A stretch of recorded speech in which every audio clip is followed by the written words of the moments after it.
So hi everyone, my name is Mia Jane Ako and I'm here to give you some sample problems and how are we going to solve them.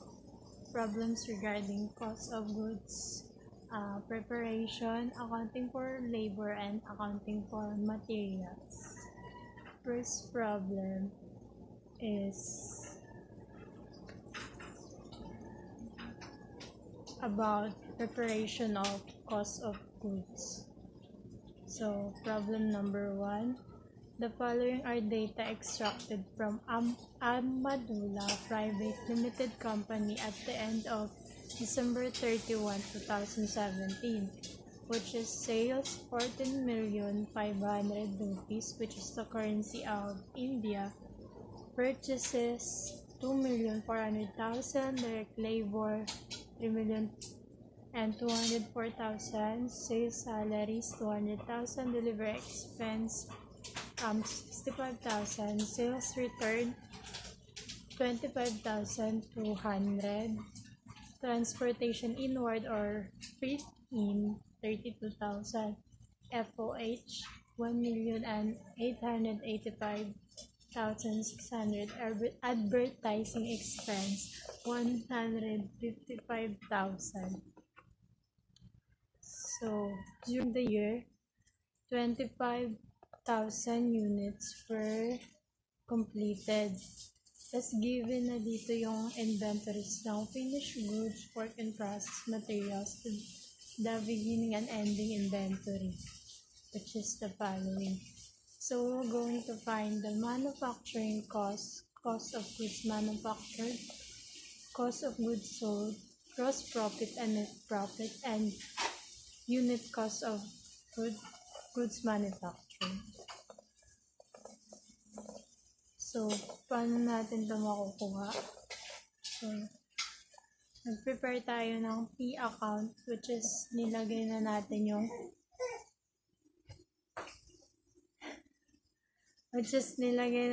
yung mga given, beginning inventories, ending, and yung iba pang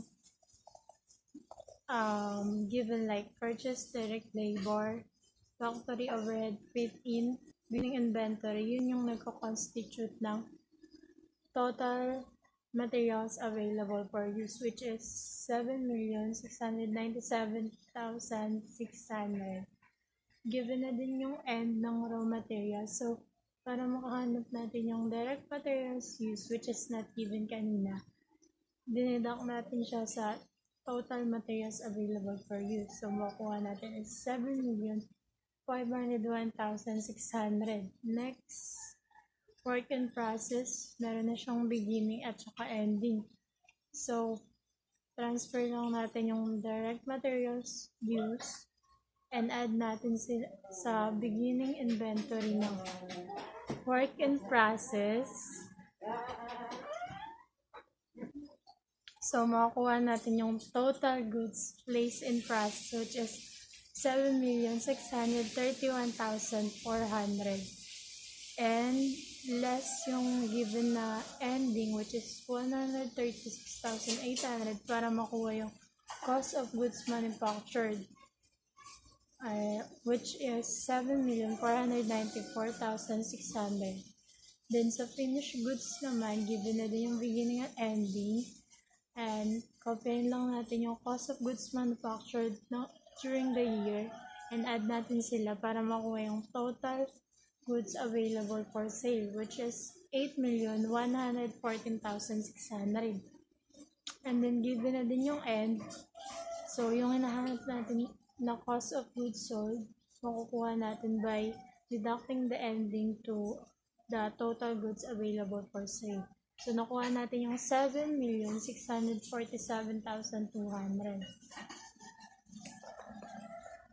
So, i-check lang natin kung tama yung sagot. So, by doing the cost of goods sold statement, beginning inventory, 176,000, add purchase, and freight in para makuha yung total materials available for use. And less ending inventory ng raw materials, which is, ayan na din. para makuha yung direct materials used. Add natin yung direct labor, factory overhead para makuha yung manufacturing cost.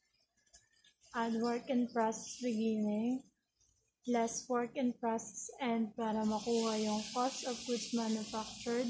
Add finished goods beginning para makuha yung total goods available for sale. And then less finished goods end. And then nakuha na natin yung cost of goods sold. So yung unang hinihingi, ayan, total manufacturing cost.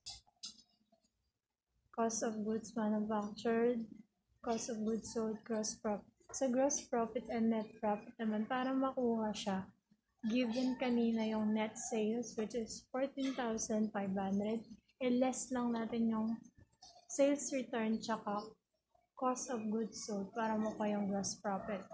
So, net income naman, nakuha na natin yung gross profit, which is 6,328,100.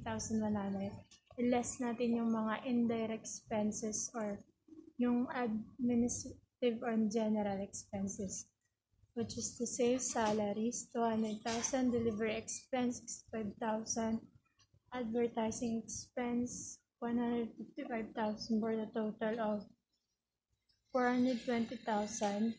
Ililess natin sa gross profit. Meron tayong 5,908,100. So, yung unit cost naman, di ba, ang na-produce is 25,000 units. I-divide natin siya sa cost of goods manufactured, which is 7,494,600. Tapos yung sagot niya is 299.784. Round off lang natin siya, kaya 300 yung sagot. Next is accounting for labor. F&B company.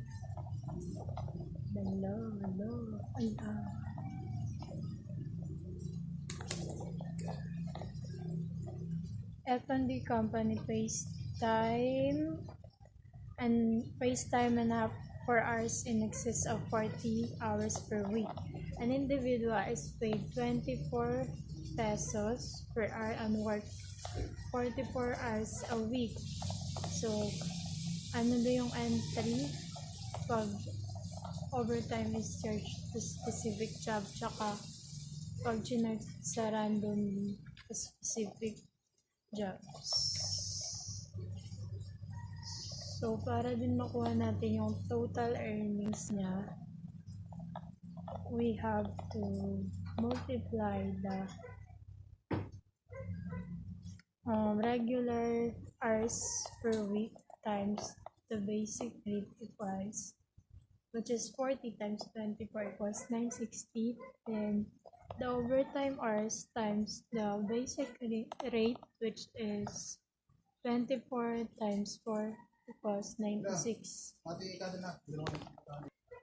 Then the overtime hours times, sinabi nga kanina, half of basic rates. So magiging 4 times 12 equals 48. So pag tinotal natin siya, ang makuha niya is 1,104 pesos. So ang entry niya pag yung specific job is work in process, debit and credit, payroll, 1,104,000. And pag B naman, which is randomly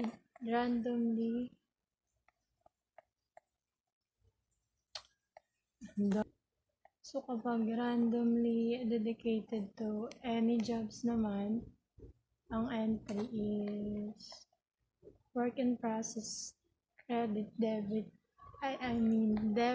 and credit, payroll 1,056, and the overtime is recorded as factory overhead, debit and credit, payroll.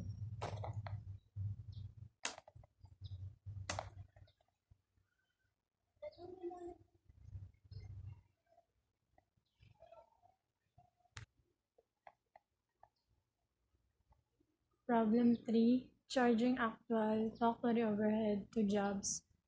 The Moon Factoring Corporation has a partial job or direct cost system instead of predetermining a factory overhead rate. The company computes a separate factory overhead rate at the end of each month, and this rate is used to charge factory overhead to the jobs worked on during that month.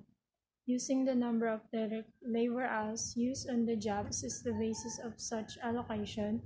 In the following table, the actual factory overhead costs and the direct labor hours for the past 2 months are listed. So given yung actual factory overhead costs on May 6,000 and June's 12,000, the direct labor hours is 15,000 for May and 20,000 for June.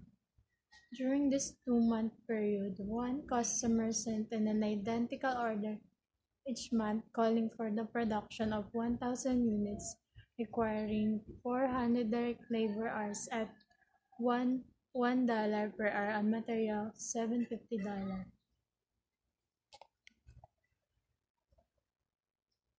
So we have to compute the unit cost for the job in each of the 2 months. So given yung direct materials, identical sila, so parehas ng 750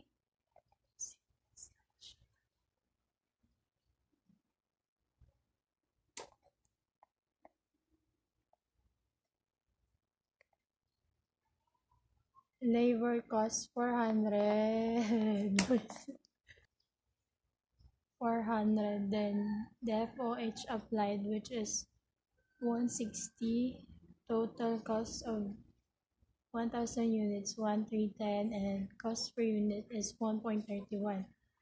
Sa June naman, ang FOH applied is 240, tas total cost of 1,000 units is 1,390, and cost per unit is 1.39. So, paano natin nakuha yung applied factory overhead? So, we have to divide the actual factory overhead to actual direct labors, which is for May, 6,000 divided by 15,000 equals 0.4. Tapos sa June naman, actual factory overhead 12,000, then actual labor hours 20,000 equals 0.6. So, kaya natin nakuha yung FOH applied. Yung predetermined rate, ita-times natin sa labor hours, labor cost, which is 400. 400 times 0.4, 160. 400 times 0.62, 4. So, ay. Haba naman.